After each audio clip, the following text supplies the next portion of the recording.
Yeah, I know you just mentioned to me before that, like, you gotta enjoy your 20s and you can't get lost in the work too much because then your life flies by, and then everything that you just did was like you're at 30 and then you're just like, whoa. Even college is like flying by. Like I'm already halfway through, and it feels like yesterday, my first day of the first semester. Yeah. College. Yeah. And it's probably flying for you, bro. You better graduate after next year. So It's crazy. The time. it's like it just slips. Yeah. That's why I try to be as productive as possible. I have changed my mind, like who I was when you met me in high school, because we met in high school. We met, what was it, chess club? Yeah. Or was it the swim your club? senior year? No, well, we swam together, but it was your senior year of high school, my junior year of high school. So. Gotcha. Wow, Yeah. that's crazy. It's been that long. Now you're a senior in college. I'm a junior in college. Crazy. It's crazy. But who I was then compared to who I am now, obviously much different. And like, we have less time too than when we were younger. So like your priorities shift. I feel like I was thinking about this the other day with my other friends. Like when you're young, like you kind of prioritize like superficial dumb shit, like popularity, who has the coolest toy, all that dumb shit. But then when you get out of high school, it's like, yo, like all that never meant anything anyways. no, exactly. Like now that we're in the real world, like you gotta prove yourself every day. To a certain extent, because you feel like you have to prove yourself every day. But I feel like it's always healthy to have those days where you do have time for yourself and you do have time to sit down and really go back to your childhood and like be that child again that you once were. I feel like that's healthy. I think it's healthy to look back here and there, but I think it's also don't get caught up in the past too. That depends. Because it depends, because our minds, like, we have evolved over time and our brain now has the function to be able to do that. Most other animals and living beings can't do what we can do, which is look in the past and then evaluate that and put it and make up a different future. But looking into the past is good when it's positive. But when it gets too negative, that's where it becomes a problem. That's where you start losing track of the present and thinking too much about your past, and it's just you never fix anything. You just you don't move on. You never move. Exactly. So I like with the regrets. I mean, you kind of, yeah. I mean, I'm sure we all have regrets in all aspects of our lives, whether it's like school, family, relationships, whatever, money, even like.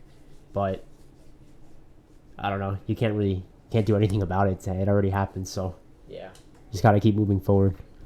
You could just try to do like you could just try your best to do better and be better than you were before, and try not to repeat the same mistakes, because obviously that's what shows growth, is when you're able to just not make the same mistakes over and over again.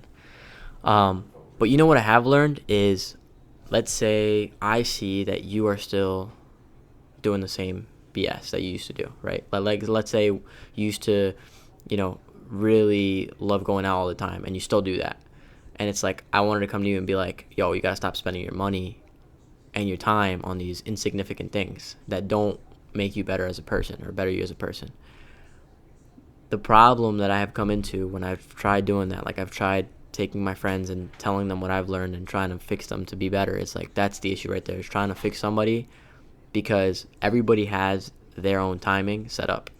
So like what I learn now and what I choose to do with that knowledge that I have now, I can't force into another person to do at that same time, because I may be ready to learn. I may be ready to actually finally be good with my money and start budgeting my money and start learning how to finance and how to do certain things. But if the other person is not ready to learn at that moment, you can't teach them. There's no form. You can't really help someone that doesn't want to be helped, Like, not exactly. I don't know. At the end of the day, it's like, I know what you mean. I mean, not even like going out, but like I have certain friends, like they're kind of quote unquote ruining their lives, not in school, smoking weed all day, Right. not doing anything, just work and smoke. And it's like, you want to say something because like you care about them as a friend, but at the end of the day, they're their own being and they can make their own decisions, and if they end up later regretting it, well, that's on them, But here's the thing. Maybe they are ruining their life, but that's through our perspective. Because why? Because the way we live is how we see our lives. Like, for example, I'm not in a position where I can just go out and have a good time with friends every day. but maybe one of my friends financially gets covered through their parents, or maybe they got their car through their parents or their grandfathers, or they got a prize, and we don't see that, and maybe they're able to do what we can't. So that's the other thing, is like sometimes we see others and the way others live as like, oh, like if we see somebody with a nice car, we just automatically assume that they're living a good life, but it's not true. No, people project all the time. Exactly. People, like most people on the road with like BMWs that look young, especially, they're leasing it. They're leasing it, and they're not. Yeah, and they're not living. But it also says something about them. They also care what people think about them way too much, in the sense that like they want to show off. You know, I also come to learn like with that kind of thing, like no one honestly really is paying attention. And, like it's kind of true. Like no one, like, yeah, people will make a comment and judge you, but like I don't believe the statement of they're not paying attention, because I pay attention to people all the time. No, but you don't think about it after that moment though. It doesn't impact your life. Yeah, exactly. Like you'll see it, notice it, and be like, oh, that's cool. But then when the moment's gone, it's not. You're not harping on it. You know. Yeah. Like in high school, I was a little bit like self-conscious and stuff, like just anything, like my looks. No, just like self-conscious about certain things, like maybe my looks, the way I speak to people. You know, even like certain things, like certain classes, like I would always raise my hand. I felt kind of bad. I was like, oh, am I the guy who always like thinks I know it all? Like stuff like that. But like, I've come to learn. They may judge you, but like people really don't care. You don't. Like, and you shouldn't. No. Because the thing is, like, I would do this so often, and I still catch myself doing this thing all the time, where even if it's lying about the little, like, small little white lies that I used to do, like, let's say you came and asked me, yo, did you see that new Transformers movie or whatever, right? You see that new Superman movie?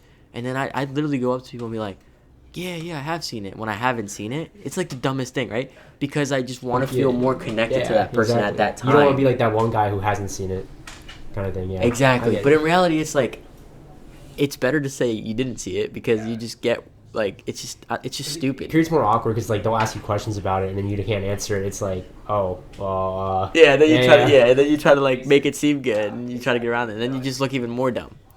But it's just like, it also, like, when you act too much like something you're not, people see through it. It's not even that people see through it. It's the fact that you're representing something that's not you. So you're going to be given, like, you're going to be receiving information based on, like, because people are going to be giving you information, but it's not going to be you. Like, it's not going to be that information not going to be given to you. It's going to be given to the person that you're forming, that you want people to see. So you're actually never going to grow from that information. You know, somebody comes up to you and says, you know, let's say you went out and you decided to buy this shirt because your friend has it, or your friend thought it was cool at last time, so you want to buy it, right, to impress them.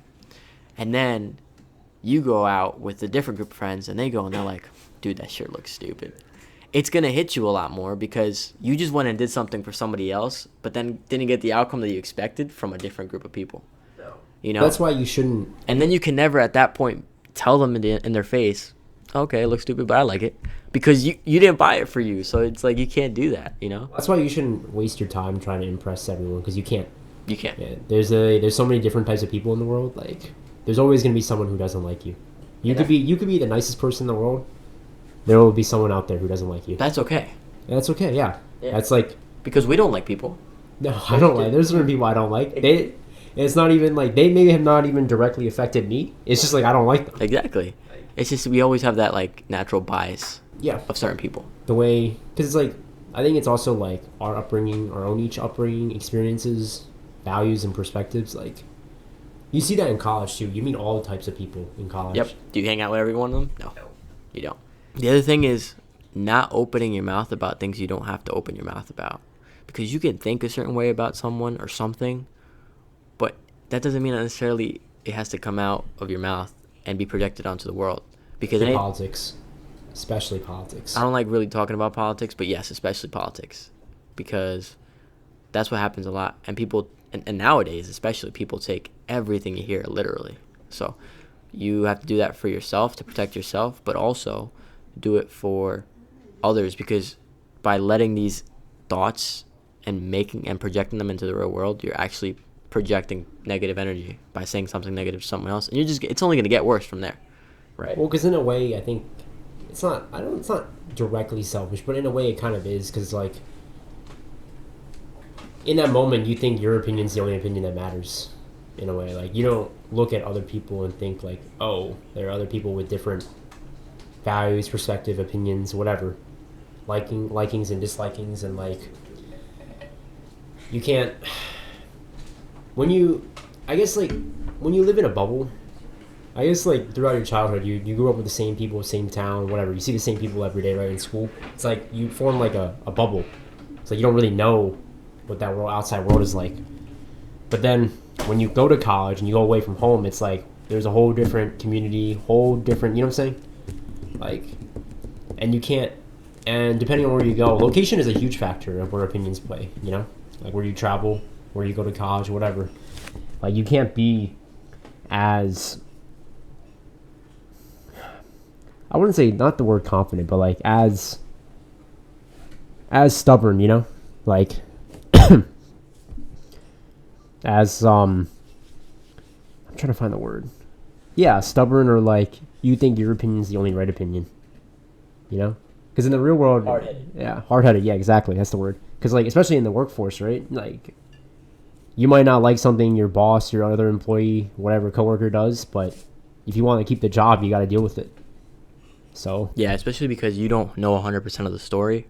So if you don't know 100% of the story, you really don't ever have anything to say, or you shouldn't have anything to say about anybody else because you don't know 100% of the story. It might seem that that person is being a complete a-hole at the time, because that's what it seems like at the time. they could have had a bad day. But they could have had a bad day. Their grandmother just passed away. Or, like, even if somebody's speeding down the highway, we always assume that, oh, they're just asshole drivers. But in reality, like, it could be somebody's, like, pregnant and they're taking them to the hospital. Or, oh, something just happened at home and they have to really rush home or whatever. You know, it could be anything. And, like, every day we live. And that's what I've been trying to get better about is just trying to be less upset about things that you shouldn't be upset about. Things you can't control. Things you can't control, especially. There's no point in harping on it. Like, yeah. Especially because most of the time, too, we make things bigger problems than they really are at the time because it's all we know. I was actually, speaking of that, I think I read an article the other day. Like, I think it's like estimated like 85% of our worries never actually happen. Right. So it's like things you focus on you can't control. I promise you, in a year or two now, you probably won't even think about it. Correct. And, you know, the other thing is like the analogy of a child who's playing with a soccer ball or balloon. If that child is playing with it and all of a sudden it pops, what happens to the child? The child starts crying, right? Because they're like, whoa, what just happened? Like, what I was just doing just stopped working and disappeared, but they stopped work. But the parent or whoever's like out the way from them might be like, it's okay, like it's all right, it's just a balloon popping, we'll get you another balloon, boom, another balloon, and what, they just stop crying. It's like that analogy is great because at first, every problem that we have or that comes up, we're so quick to just get overwhelmed about it. And I think negatively. I think it's healthy to analyze and, you know, sit back and let your feelings take over at first, because your feelings are there to give you a little bit of a warning, something that's not expected, right? It's supposed to be there. It's natural. Right, exactly. So I think it's good to react and cry when you need to, or like let out those emotions when you need to. Get angry. Yeah, get angry when something happens. I think the most important thing is just not letting it happen, like not letting it like grow to the point where now you're worrying about it too much every day. And now it's taken away. You don't want they say don't let your emotions take over you. Which a lot of us do. Yeah, we do. A lot of us respond with emotions. Like something will happen and we won't even think about what just happened. No, we just react, right? It's like, oh, I'm going to beat him up because he just said that. Or like, you see that in public, you know, the guys who try to act tough, you know, like they try to act tough, but I think maybe deep down they project like their insecurity, you know? No, the guys who act the toughest or like act like they're like, yeah, they're the ones who are projecting that they just can't like live with themselves. They're very insecure people, and you could just tell, you know, because then also when you're loved for something you're not, you can't back that up, right? Because then if somebody else comes into play that loves you for something you're not, now you're gonna just live on something you're not to try to impress that person that loves you for something you're not, and it's gonna drain you. Right? And this happens a lot. When you try to act up to impress a girl, let's say, or like another person, right? And then you finally get their gratification because you acted a certain way. You acted better, or you acted bigger, or whatever. But you're not all that. And then you get into a relationship, and then what happens? All of a sudden, you start changing. This is what happens in a lot of relationships. All of a sudden, you're different. You start getting more comfortable. But this person didn't see this at the beginning. They saw what you showed them. And that's what, and then they start getting insecure because this person wants to start like going out and talking to other people, and then he's like, "Whoa, this and that, like, and then but like you could just tell, like it becomes very over proportionate, and it's like it's not healthy for anybody, for you or for the people around you. So, and yeah, because it's not, you're not being you.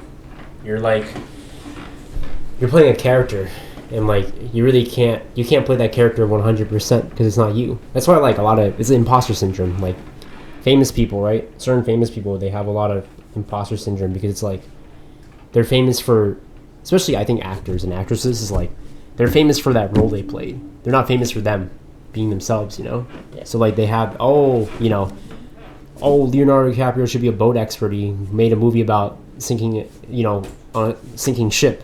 He doesn't know shit about ships. Yeah. He just played a movie. Or you come to realization is like when you meet these actors in person, or like when you see them on a podcast or whatever, they're completely different, and they're like, whoa, whoa. And it's like, it's kind of why like it's a controversial name, but like in a way, certain way, I kind of do respect Kanye in the sense that he doesn't really care what people think of him. He just says whatever. Now most of it's bad. But what did we just talk about? I don't think the way anybody thinks is the wrong way. It's the way you think. It's the way instinctively the thoughts come to you. They come and go, and you can't control that. But what you can control is what you put out, right? I can choose to not say certain things that I'm thinking of right now because I know that it'll create problems that don't have to be created. That's what he should have done. That's what most people have to do. I don't want to name names because that's where it gets crazy. Yeah. See, what I just did there is control myself from pulling out names, right? Just because you just avoid so many other problems by controlling yourself and what you put out to the world. What Kanye did at the time. He's a controversial name, He's a controversial name, but what he did for himself is just put the wrong things into the world on the wrong podcast. Something that he's not even in control of taking out. You have to be okay with yourself, and you got to believe what you believe without a doubt. But you got to understand, especially when you're at that point, when you are as famous as you are, and nowadays where you do get, and you can get, canceled for quite literally any bad thing that you say, right? Oh, I should be free to say whatever you want to say. Yes, but you also have to be conscious that we live in a world where you're not free to say whatever you want to say, at least not on camera, right? So you have to be more responsible about what you say, because life is unfair, but it's not going to stop being unfair just because you say it's unfair. So you got to live by that, I mean, I think that's where you're wrong. I think that's another thing. Like, I think majority of our life is really like our own destiny is in our control, but the situations we're in initially are out of our control. Like, you could say something that you weren't trying to be offensive, but someone could get offended by it. Right. And that's not in your control. But what you just said is in your control. Right. The way you said it is in your control. The way you react to they are being offended is also in your control. Correct. So the most powerful thing to react with is silence. Yeah. Because nobody can react to silence. At first, maybe, but then they're the ones that look crazy. It's like, you're not gonna talk to me. You're not gonna talk back. You're just silent. It's like, what are you gonna do? Like, what are you gonna do? Just let it go. And I think that's don't get caught up in other like.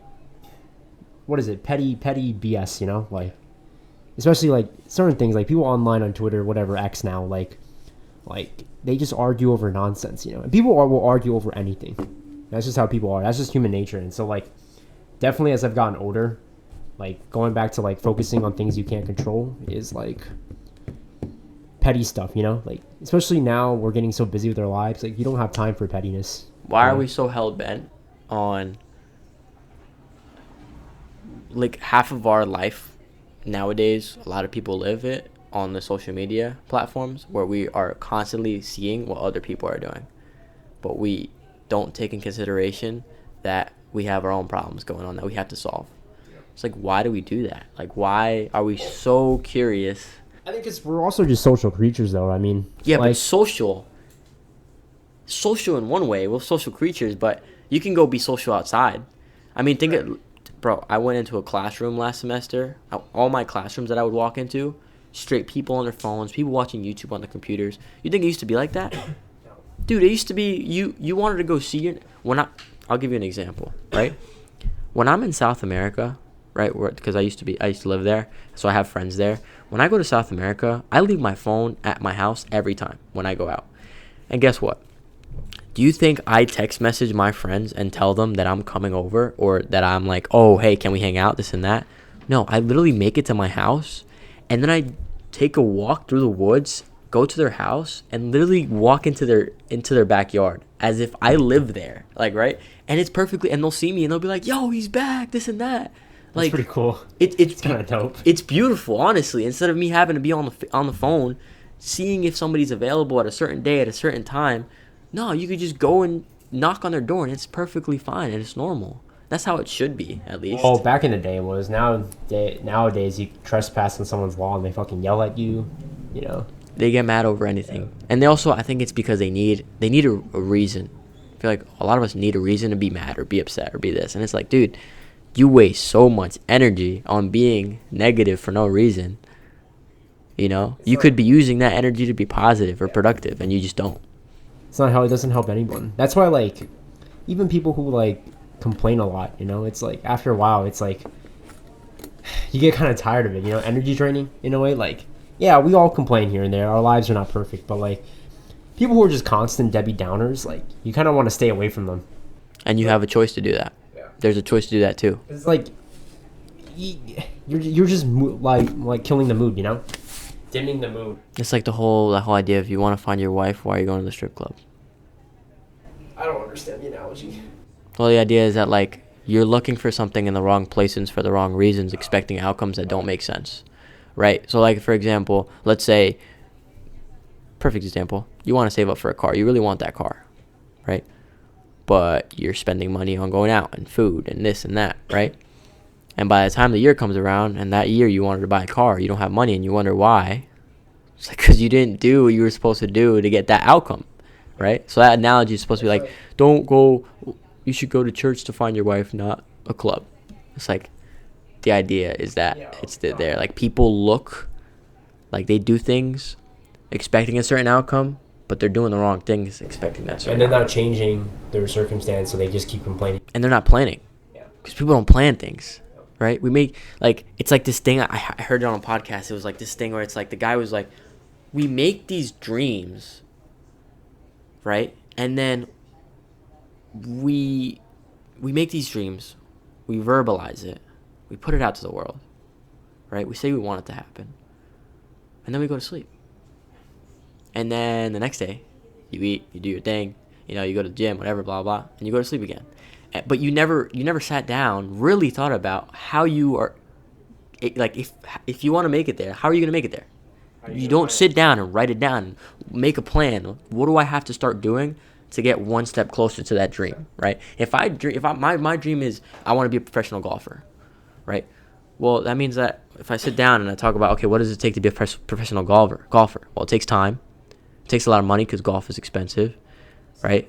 Sacrifice. I have to sacrifice my time with other things, like maybe my friends are going out for a certain period of time. That's the other thing. Sacrifices aren't supposed to be forever. You know, people get too crazy. They're like, I gotta let go of this, and it's like yes, you have to let go of that.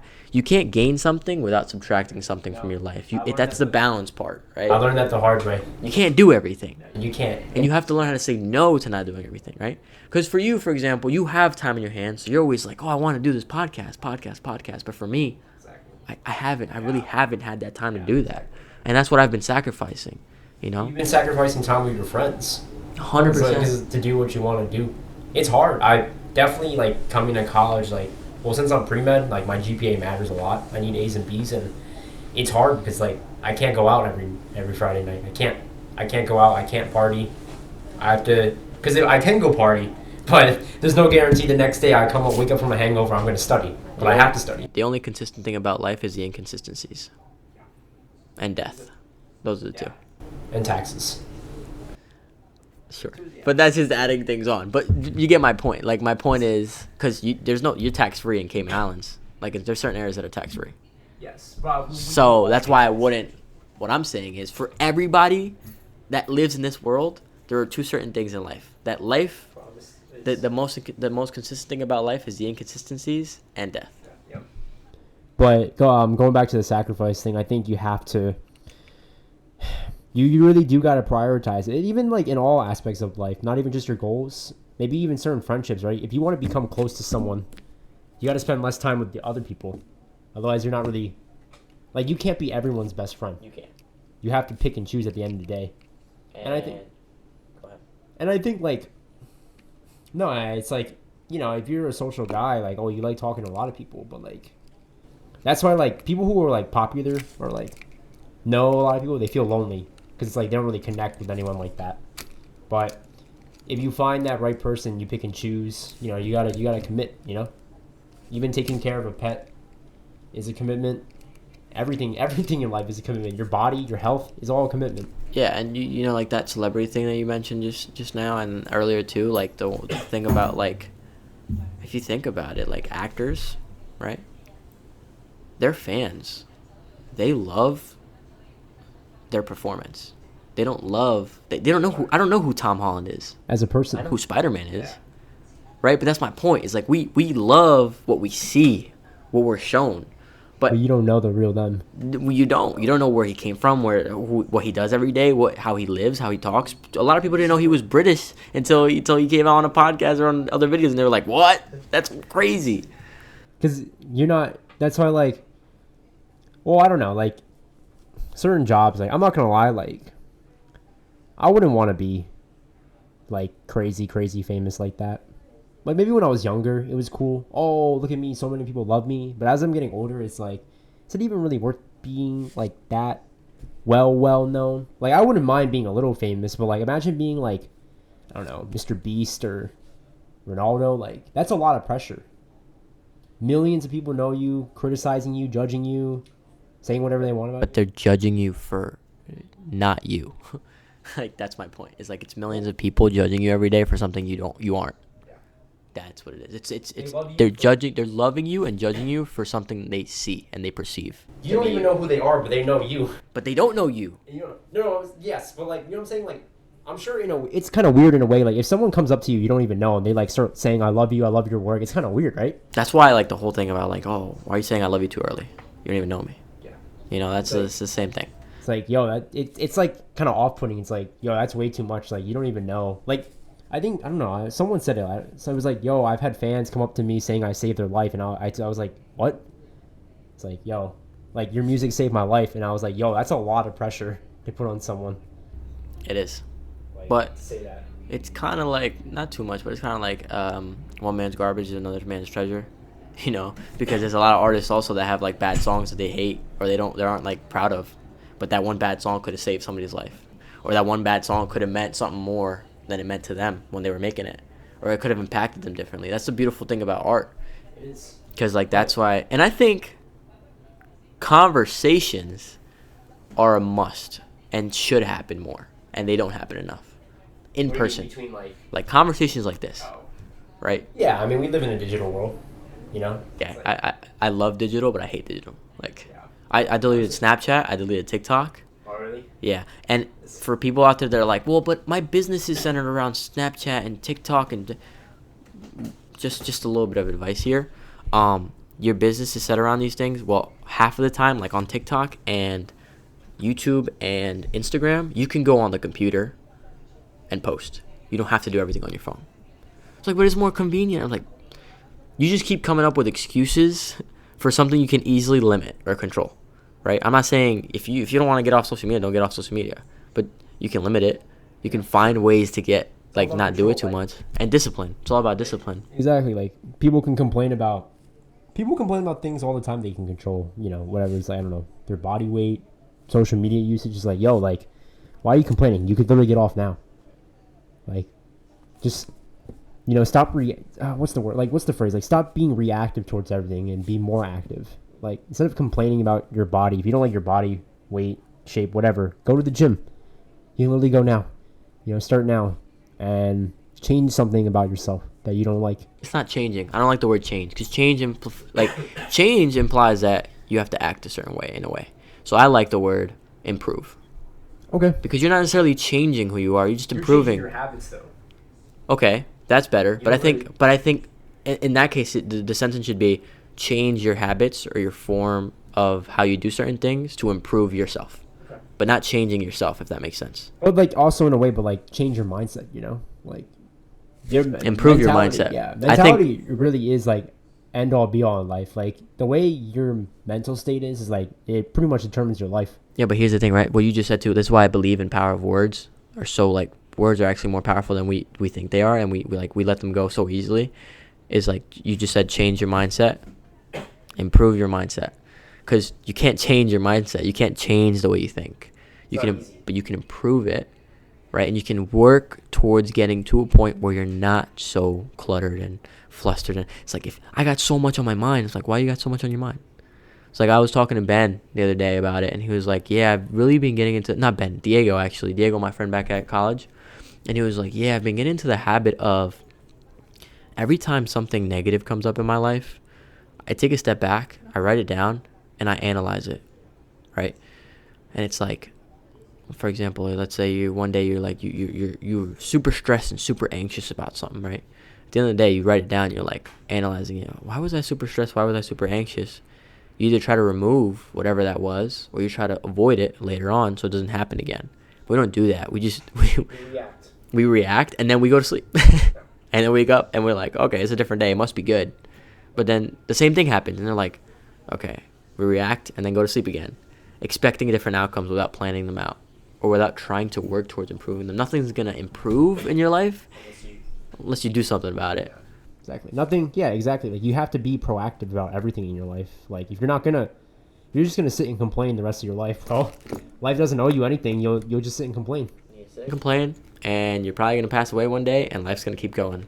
Yeah. That whole thing about, like, so many people, like, they're like, I want this at my funeral, and this, and I want it to be done this way, and I want it to be.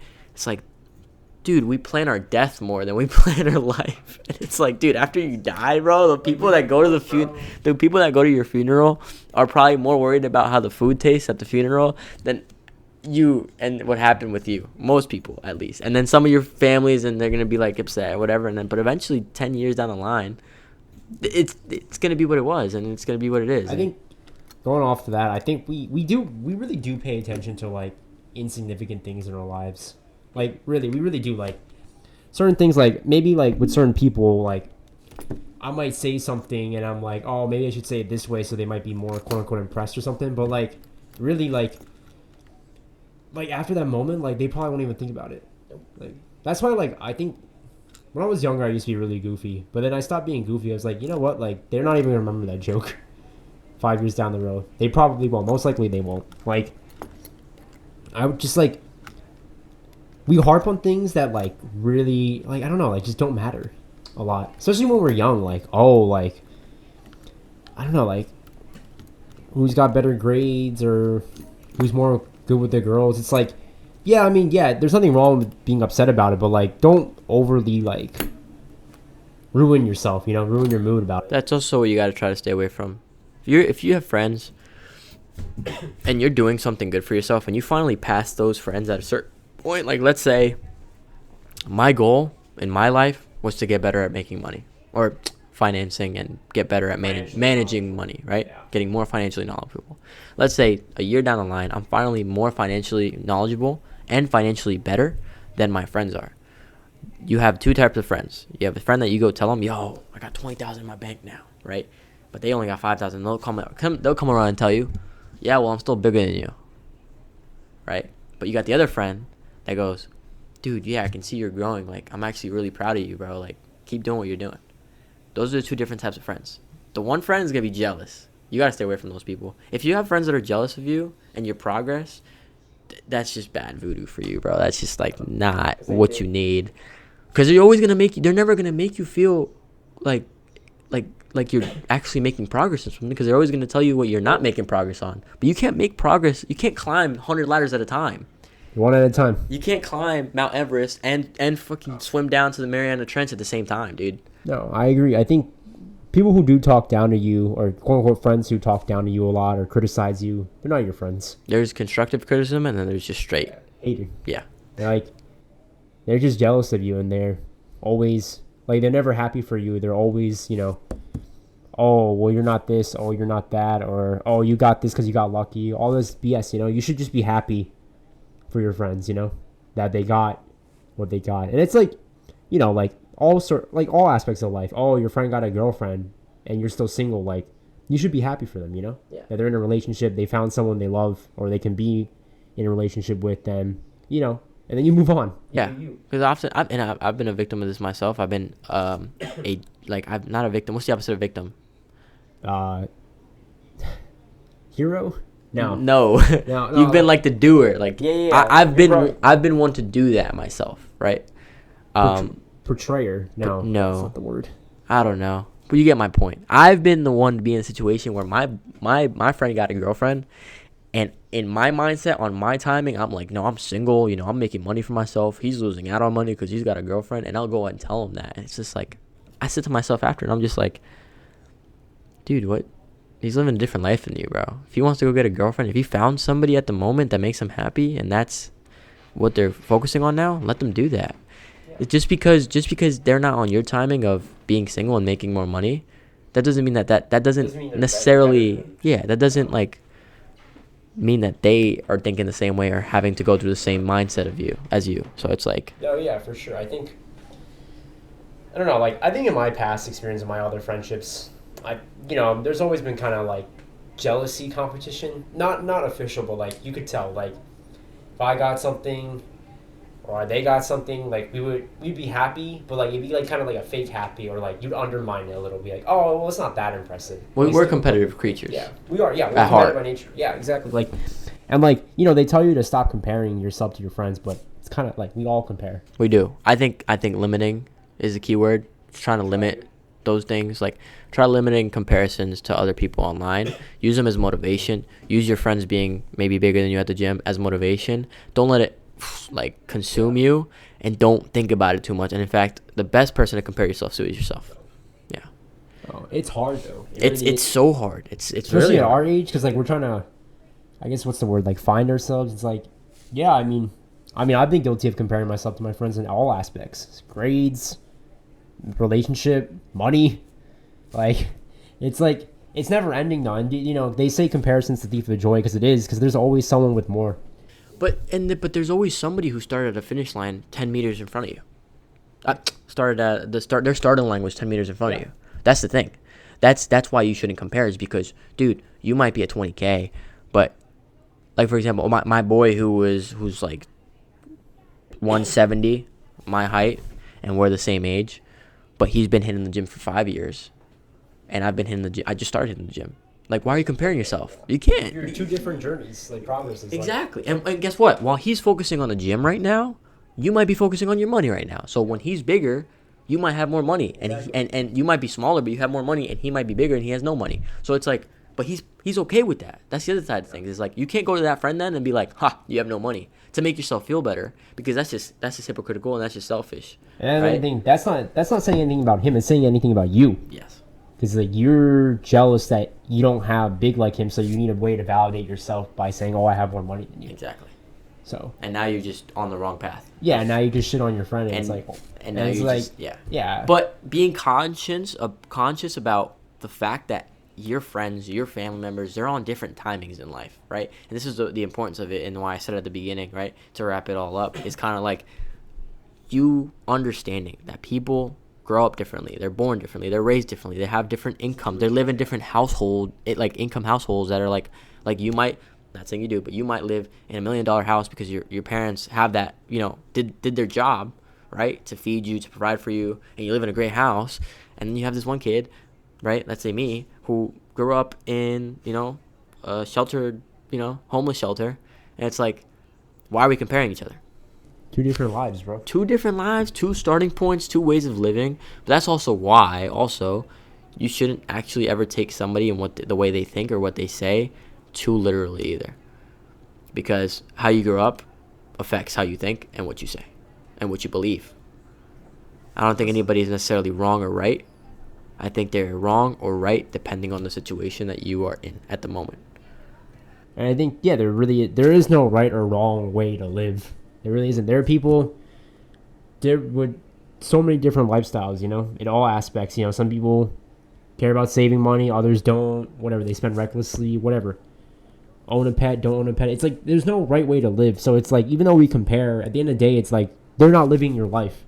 You're not living theirs. It's two different ends of the spectrum. So like, why waste your time thinking negatively of yourself when you're not you're not in their life. And, you know what I'm saying? Like, they're not your life either. Like, you're doing your own thing. They're doing their own thing. It's like, and listen, like I said, going back to the comparison thing, there's always going to be someone more money, better looking, more opportunity.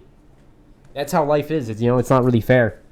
So there's also always someone with less opportunity, less money, everything. So it's all relative. It is. How you compare yourself. Obviously, like, sure, there might be things about our lives that suck now, but if we compare our lives to people in, like, Ukraine, right, where their country's being destroyed by war, our lives is pretty good. Yeah. You know, like, so I don't know, like, comparison is literally the devil.